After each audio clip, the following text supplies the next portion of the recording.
नमस्कार मित्रांनो, तर या व्हिडिओमध्ये आपण भलातक लेप या कल्पाचे घटकद्रव्य कसे लक्षात ठेवावे आपण याची ट्रिक पाहणार आहोत। तर भलातक लेप यामध्ये घटकद्रव्य असतात भलातक फल, चित्रक मूळ, सुधामूळ, अर्कमूळ, गुंजाफल, त्रिकटू, शंखभस्म, तुत्त, कुष्ठ, पंचलवण, द्वयक्षार, लागली, स्नुहीक्षीर, अर्कक्षीर।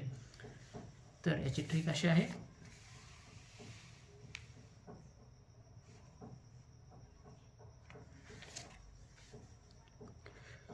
तीन मूल दोन क्षार शिर पाच झाले, तीन जणांनी गांजा कुटून शंख तुतारी फुकली।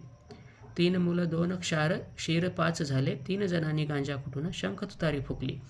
तर यामध्ये तीन मूळ, यामध्ये आपण तीन मूळ यावरून चित्रकमूळ, सुधामूळ आणि अर्कमूळ हे लक्षात घेऊ शकतो। दोन क्षार यावरून द्वयक्षार आणि दोन क्षीर यावरून स्नुहीक्षीर आणि अर्कक्षीर हे भावनेसाठी वापरतात ते लक्षात घेऊ शकतो।